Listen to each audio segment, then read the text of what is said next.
On today's episode of Homeworthy, we're in Surrey, England, visiting the stunning farmhouse of interior designer Louise Jones. Louise, known for her transformative touch, took on the challenge of breathing new life into a 16th century red brick cottage. From uncovering original brick floors to restoring historic details, Louise has blended antique treasures with modern comfort. Her creative reconfiguration of spaces, like turning the dining room into a spacious kitchen, showcases her skill in preserving the farmhouse's charm while creating a home that's perfect for today. Enjoy! You're watching Homeworthy, where we believe every home has a story. Before today's episode, click the join button below to support all of the storytelling we do on this channel. Our growing community of members help to directly fund more videos so we can capture these extraordinary homes from around the world. So join today to receive early and exclusive access to new Homeworthy videos. Hey Homeworthy, I'm Louise. Welcome to my home in Surrey. Can I show you around?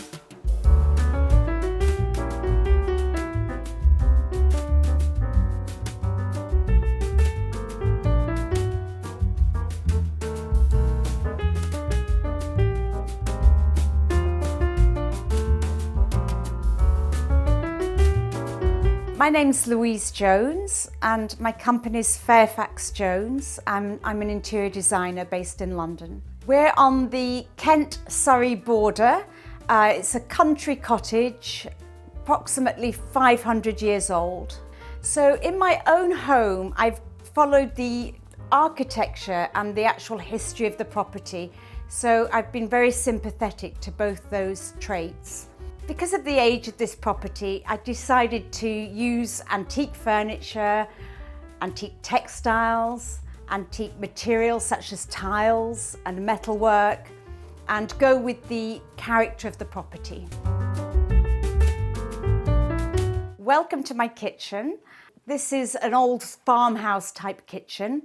Originally, when we bought the property, the kitchen was through this door here, and this room was actually a dining room. It had a cream carpet and was very sort of traditional English dining room. But we realised that we needed a bigger space.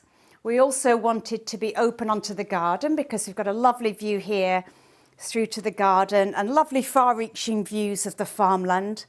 So we didn't want to be stuck back at that side of the house. We wanted to sort of see this and be able to walk in and out and dine outside or pop in and out as much as we liked.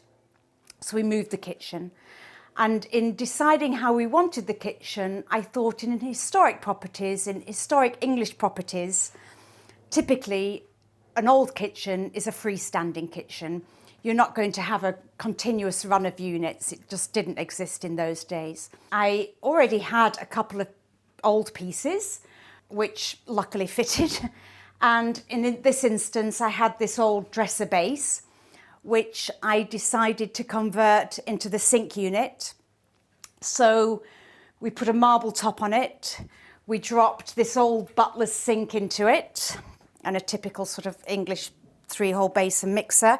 And then we also got a dishwasher integrated into that, which is quite handy.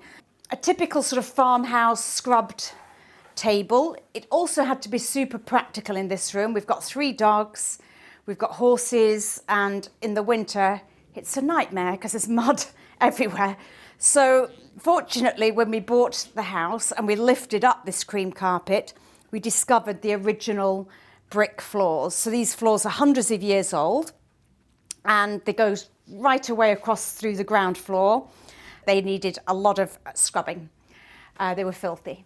So we were on our hands and knees for days, really, just scrubbing them, sort of Cinderella style, I suppose. But anyway, they've worked a treat and we're really pleased with those. But we carried on sort of collecting and finding different pieces that could be quite practical. Plate storage. I love old china, and I thought this is a lovely opportunity to display some really old pieces of porcelain. So some of these things, I mean, that's the sort of old-fashioned teacup, which is about 500 years old, but that's what they used to drink their tea out of. It wouldn't work for me. I'd probably have about 8 huge mugs of tea a day, but never mind. And there's just a nice, interesting collection. And also this splashback, these are really old Portuguese tiles. So these are about 400 years old. So Super Company sources lots of really old tiles. But this kind of design actually became the basis for a lot of rug designs in England hundreds of years ago. We put the old range in, which gets a lot of use. And then what was here when we first arrived, all these beams are original. So they're hundreds and hundreds of years old. And by the looks of things, they've been used in other properties in the past. So either they've come from a house that was demolished over 500 years ago, or they've come from old ships, because quite often old beams were reclaimed from ships and brought into properties and houses for construction. So when we arrived, this fireplace was already here, this big Inglenook fireplace. I just painted out the back in a slightly stronger colour because I thought this kind of khaki green works nicely with the copper pots. I thought that was quite a nice combination. And every day, as soon as, well, probably in about a month's time, so as soon as it goes below about 15, I start lighting fires, much to my boyfriend's dismay, because he has to chop all the wood. And we get through the wood I get through the wood in no time. And the other thing we did, just to get the feeling of an old house back, because when we came here, it didn't feel like an old house. You know, cream carpets, cream walls throughout. It was a bit bland.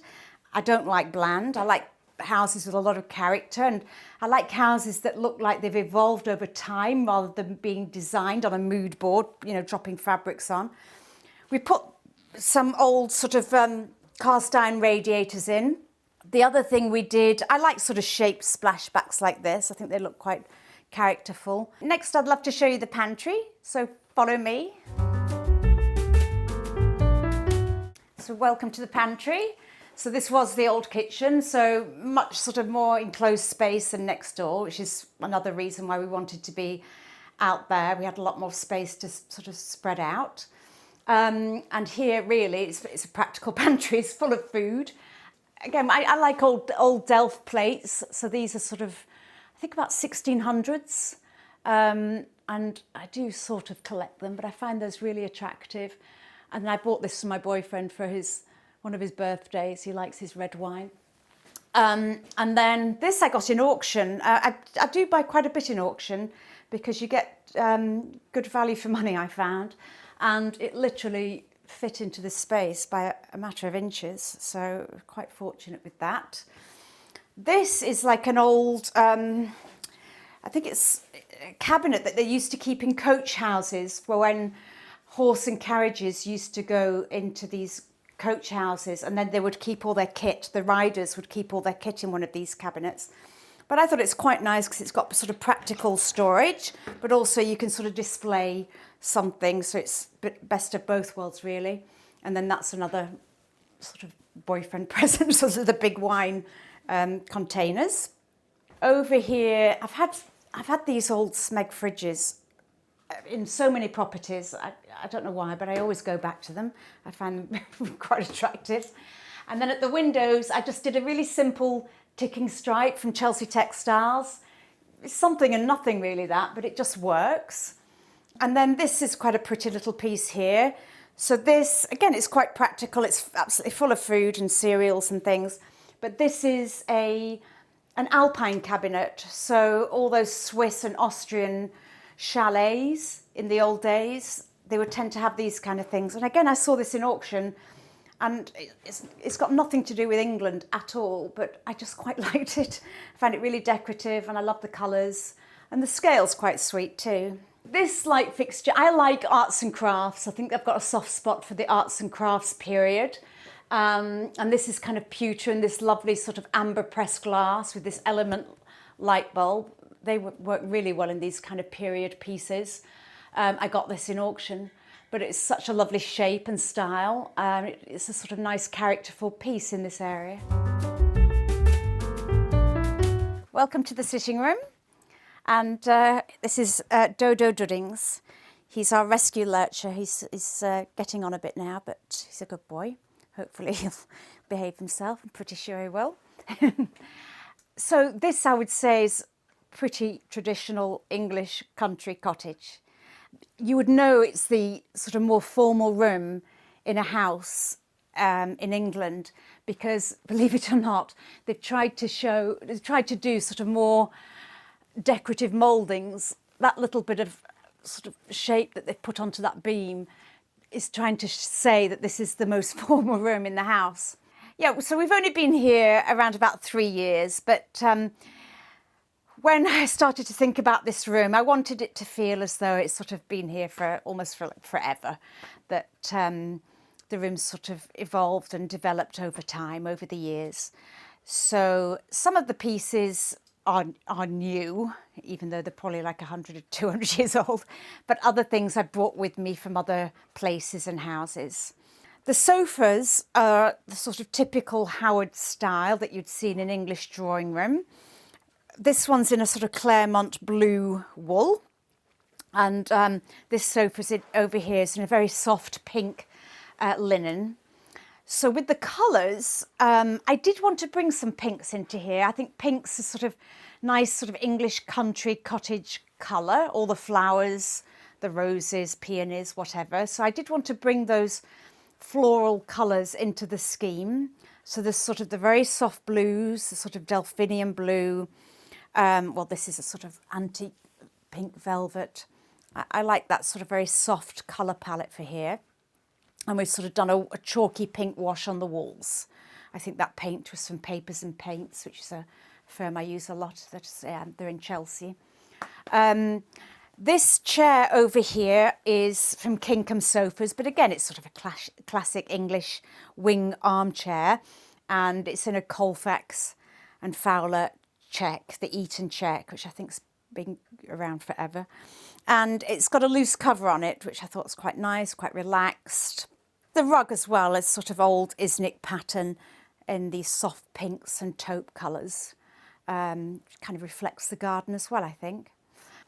This whole fire surround is original. The local blacksmith, we've got a blacksmith in the village, he made the hood for the fire, which is rather nice. And then over here, I've got this sort of pine chest with a lovely Amari lamp on it. This little chair is done in a Fortuny fabric.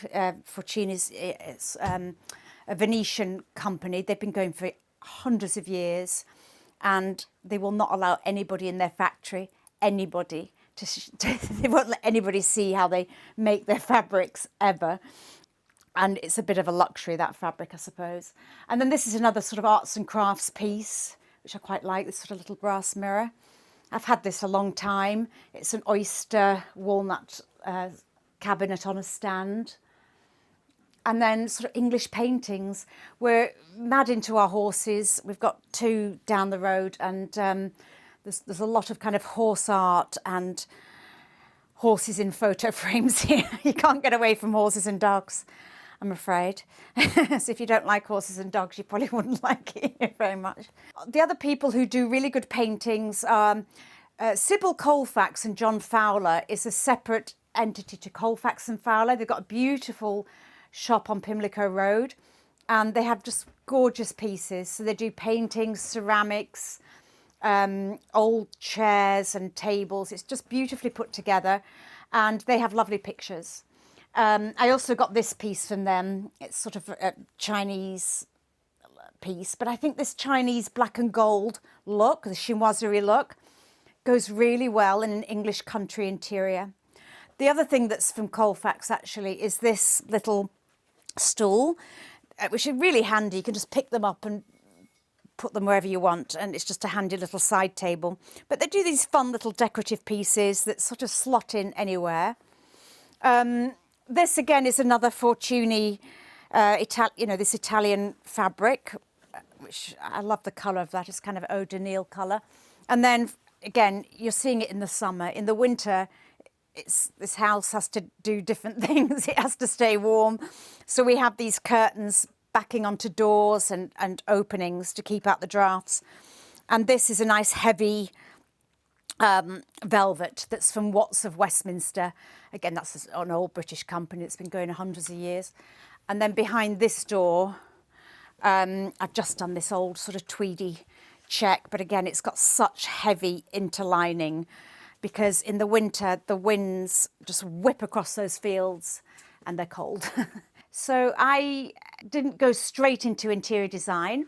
After university, I became an accountant. I worked for one of the big 5 at the time, accountancy firms. Didn't enjoy it one bit. Decided after day 1 I hated it. But I went to then train at the Inchbald School of Design, which is one of the big ones in London, and did a year's diploma. Really enjoyed that, and then joined one of the big interior design companies in London, and I stayed with them for quite a few years before sort of setting up on my own. And I've had my company now for just about 22 years. So I'll take you to the dining room. Follow me. So welcome to the dining room. This was more of a challenge, I think, this room. It's a bit lower and it's quite narrow. I had to sort of put my thinking hat on a bit. But typically with rooms that are a bit more challenging in terms of the dimension, it's better not to sort of chicken out. It's better to go a bit punchier with your colours, your finishes, and the whole kind of scheme that you're trying to do, just to go in a bit stronger. So that's what I did. So the colours on the walls are more intense. The curtain fabrics are heavier. There's a much heavier weave involved. And the overall feel is a bit stronger and more robust, I would say. For instance, the dining table. So this had to be quite a skinny refectory style table. It's about 400 years old. I got it in auction and I think I paid about £200 for it. So I was pretty chuffed with that. And it's such a great piece. It's not far from here. It didn't come from far from here. It weighs an absolute ton, as do most things in this house. So every time the guys had to offload things and bring things in, they weren't terribly happy, to put it mildly. But anyway, it's a great table. And the chairs, again, I've just done in this kind of lovely sort of natural tweed in a sort of nice green and red plaid check pattern. In dining rooms and kitchens, in terms of the art, I like to do still lifes. I think it sort of works. So we've got this sort of floral scene here. Paintings, I got this one from Julia Boston. She's in Fulham in London, and she has gorgeous paintings like this and on much bigger scale as well. But yeah, this is quite a small scale for her, but quite a nice piece. And then again, for dining room, and particularly if it's green and I've got these sort of tapestry curtains, I thought let's get some authentic, sort of genuine tapestry in here. So that's a Flemish tapestry that's about 1605 in quite a spectacular frame, I think. I've set the table for dinner this evening, but I use all sorts of things really. I love Richard Ginori for plates. They're quite rich and quite decorative. And there's a slight mismatch going on, but yeah, that's his. And then I got these, I think I got these even from eBay, but they're really heavy lead crystal gilt glasses. And I love all this at Christmas time. This room's great at Christmas because I really set the table and go to town with it, and we have a little tree in the corner. These are quite interesting. Again, like I said before, I love the chinoiserie decoration in English country interiors. I think it works great. This black, gold and green is sort of goes really well. But these were in China, were how they transported their lunch around. But they make, I don't use them for that, but they just make nice decorative pieces. And then carrying on with the heavier, thicker textures, I've got this needlepoint fabric on this little chair. This is Watts of Westminster as well. This pattern's been going around forever. And then again, these lovely big sort of oversized Imari pots, I think work quite nicely in here. I have looked at the history of this house and I've started to do some digging, but I need to dig a bit deeper, or maybe ask somebody who's a bit more used to investigating period properties like this. All I know was that it was 3 separate little cottages. So there would have been different families in each cottage, and then at some point it was knocked into one. What we love about it is it's really remote. We don't have neighbours. We've got these little beautiful 360-degree views, but because it is off the beaten path, not much has been written about it or photographed, or it doesn't come up in many sort of historical documents like other houses. It might be on a road or a lane, people would stop and paint it or something, but not with this one. So I need to do a bit more work on it. So we've just got this kind of little nook, this little niche, and I had this old chest for a long time. It used to be at the bottom of one of the beds in a different place, but here I just thought it sort of sets itself up quite well for a bar, quite useful for the dining table. And because it's quite a dark little niche, I thought a nice old mirror would work quite nicely there. And again, I'm using my chimoiserie. I obviously like it. So now I'll take you upstairs to show you the rest of the home. So welcome to the bathroom. This is our bathroom. When we bought the house, it was actually 3 rooms, and it's the only room that we completely reworked, I suppose. The bathroom was this small space here. The entire bathroom was actually fitted into that, believe it or not. And then the door was in a different position. They had a sort of a little bedroom here, and then there was a ceiling with this sort of ladder going up, and I don't know what they expected you to do up there, but anyway. So we knocked it all out. We've got these lovely rafters going right up. Maybe it's about 15, 16 feet going up there. And just to emphasise that height, I found these old, they're actually Italian, these banners. I don't know where they would have come from. As flowers in vases, but I thought they were quite pretty up there. And then I had this mirror that used to be over a fireplace, but we just bolted it onto those beams. And then again, I had this old dresser that used to be in a dining room, but when it comes to bathrooms, I like them to be really original, full of character. Again, I don't like the whole fitted out, everything's like a suite. And I wanted it to feel like a room of the house. So I took this piece of furniture and we had it converted into a vanity. I think the taps are from Water Monopoly, and got this nice old green marble there. And I always find shelves on the top like this quite handy. And then we've got this old trunk down in the corner. This lady, I find her quite sweet, really, how she's looking down on you in the bath. And yeah, we've just got the best view ever, I think, from the bath. It's just right over the garden and over the fields beyond. And I put the pattern on the walls because once I thought I do want it to feel cosy, and I love this sort of floral pattern. It's interesting, it's decorative. We did have to put this step in because the bath is cast iron, it's so heavy, and we were just concerned that the house wouldn't take it. So at the last minute, we had to sort of get a steel beam underneath here, and then they clad it in timber. The wallpaper's from GP&J Baker. Again, it's a chimoiserie design, but the colours aren't sort of typical chimoiserie, I would say. It's sort of this egg yolk colour and delft blue, so it's quite unusual, but it just gives a really cosy feel in summer and in winter. Which is rather nice. And the other thing I think is quite nice is having sort of more decorative light fittings rather than your typical bathroom light fittings. These are old pewter wall lights from a company called Hilary Batstone, based in London, in Pimlico.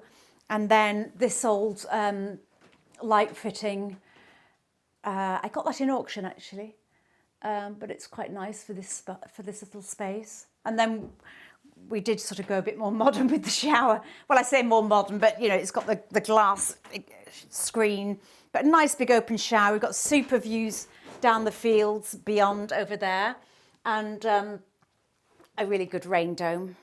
So the bathtub is from Aston Matthews. They're a sort of North London sanitary ware supplier. I don't really like really big baths where you feel you can't sort of hold yourself in. So it's quite a neat size. And then this little table is like a decoupage table, just a sweet thing, but it's pretty handy. And that's from Robert Kime. And the little tiered table is from Sybil Colfax and John Fowler. Again, really useful. So let's head to the primary bedroom. So welcome to the primary bedroom. This room was really special from the first moment we viewed the house, and the reason being was the ceiling, because yes, the house is over 500 years old, and this ceiling is from that time. So it's a Tudor hand-painted ceiling, and it's got sort of carnations, dog roses, daisies, and then these sort of running motifs. And then on the ceiling, there's sort of abstract cloud designs. So it's pretty special. And a lady came and wrote about it and said there's only, I think, a handful of them in the country. So it's pretty unique. And we were amazed when we first saw it. We weren't expecting to see this at all. And they've also managed to do, you can just about still see it, but on these beams and rafters on the side, there are some hand-drawn sort of decoration. So at one point, it was all whitewashed over, and it was discovered again in the 1990s. They came to do some repairs or to do redecoration, and somebody said, hang on a minute, you've got something behind here. And they discovered this, and so they paid this restorer to come and do a whole number on it and brought it back as much as they could. Yeah, so that was sort of the starting point for what we did in the room. And again, I wanted to have this historical feel. Like most of the other rooms in the house when we moved in, it was all whitewashed. It had the white carpets throughout, everything.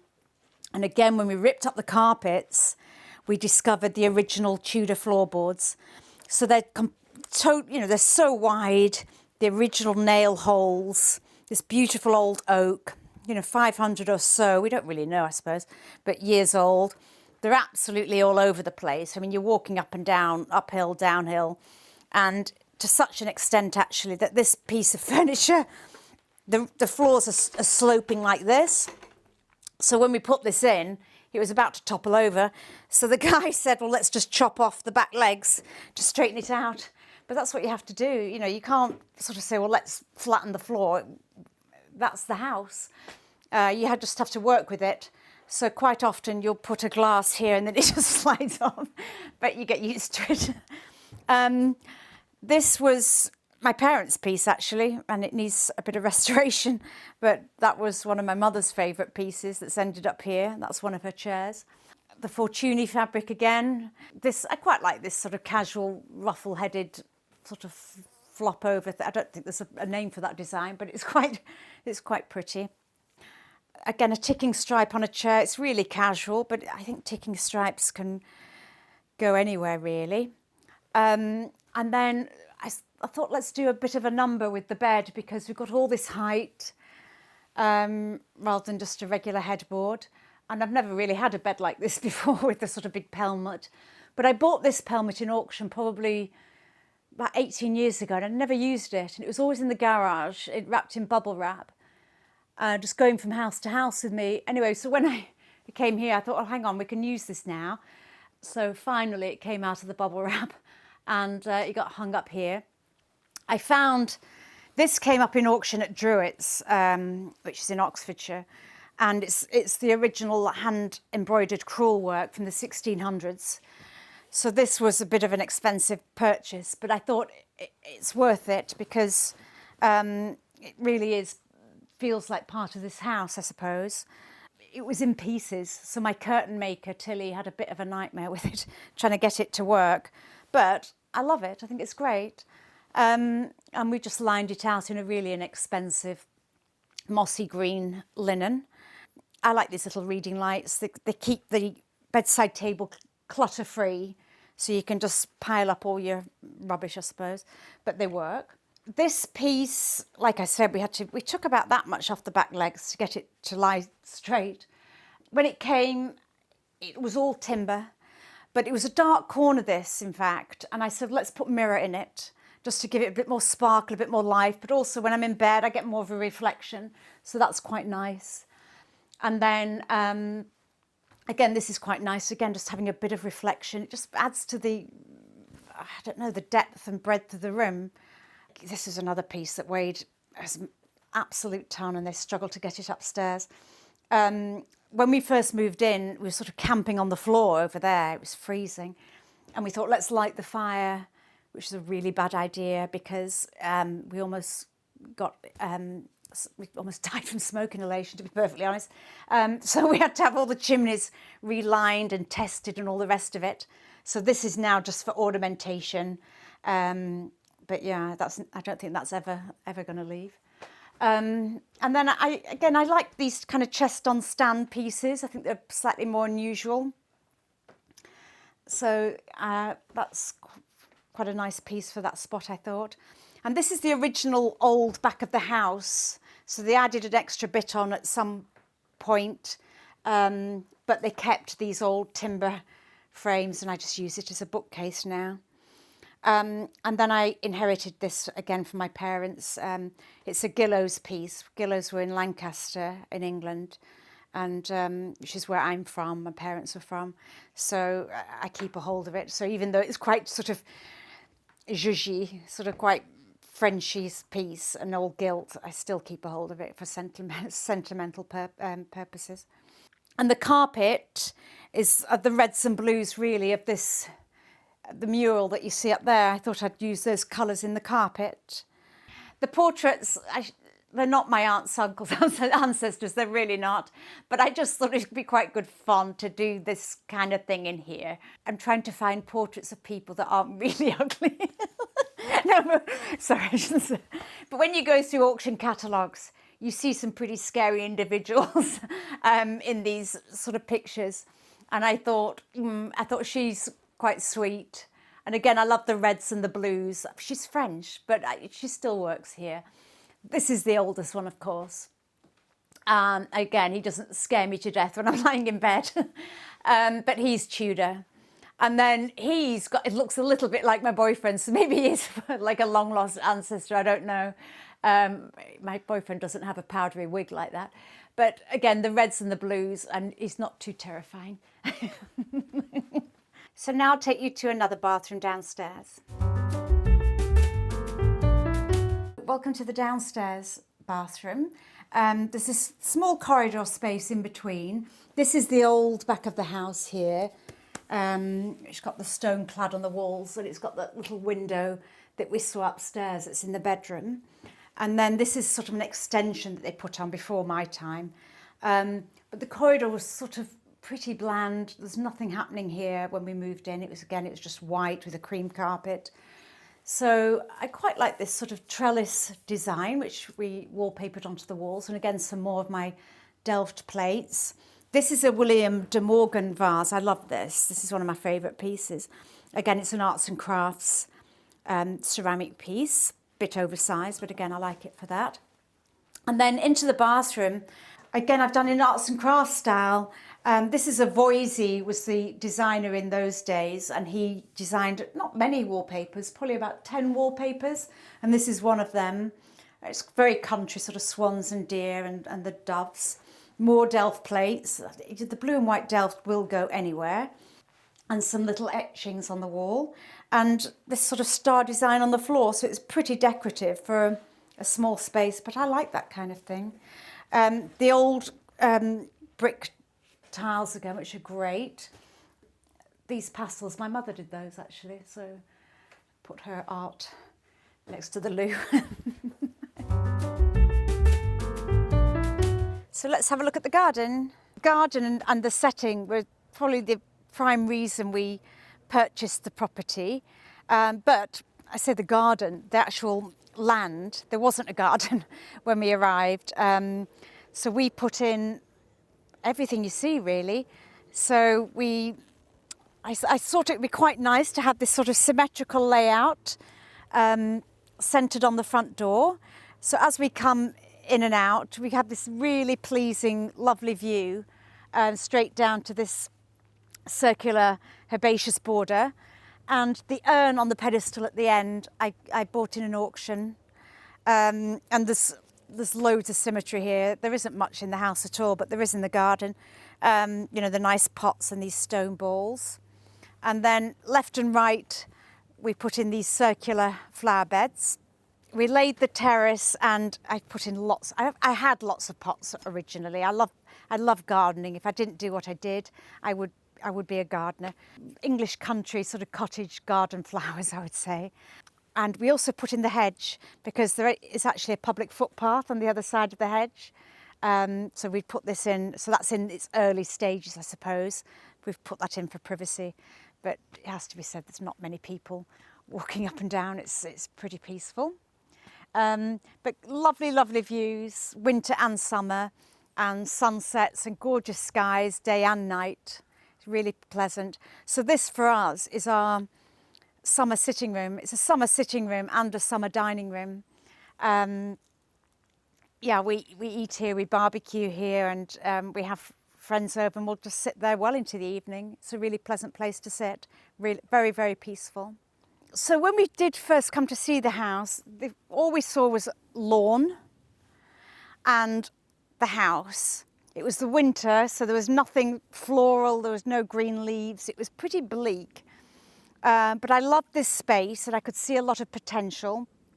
It's very, very peaceful. The house itself had, all the windows were dark brown. They were painted really dark brown. So it was so drab and it looked really like quite a sad house really. But obviously it's just change of paint colour makes all the difference. And a lot of flowers and plants. So now it's this soft, pretty house, which is great. Hello. Come here. Come on, Albert. He's our new addition. He's brand new. He's enjoying life now. He's been in kennels all his life as a racer, and finally he's got a garden to play in, and he's molting. So at the back of the house, we've kept things more natural and a bit wilder. We have planted a lot of wildflowers, which has been a bit of a success, and maybe not. But there's an orchard here, and we're trying to develop that and enlarge it a bit. And the other thing we did out here, you know, like I said, we've got these lovely views all the way round. We just removed some of the smaller trees here just to get more of a view. And it's a lovely place to sit. When it gets really hot, it just stays quite cool here. We get this lovely breeze. And just to sit and look over the fields, it's rather nice. And then, yes, we put this urn in over here, and that's actually the pet cemetery. But yeah, it's just sort of the end focus of the garden. So let's have a little look inside the shepherd's hut. This is overflow accommodation. Every so often, we do need to sort of put somebody up in here. Hopefully it's during one of the summer months, but it's quite handy and it looks quite pretty in the garden. And I gave it this sort of racing theme. So we've got a horse racing blanket on the bed, this sort of leather work on the cushion, and then all the famous English and Irish race horses. So there's Red Rum, Arkle, Desert Orchid, all the big ones, Frankel. Yeah, I just got them sort of printed off and framed and gave it that sort of theme. But this is an old original shepherd's hut. It's probably about 1920s. The poor person hasn't just got a candle and a torch. They have got electricity. They've got, and we can put a heater in here. So yes, every mod con. Thanks for watching. Be sure to go to homeworthy.com for exclusive content, shopping guides, and so much more.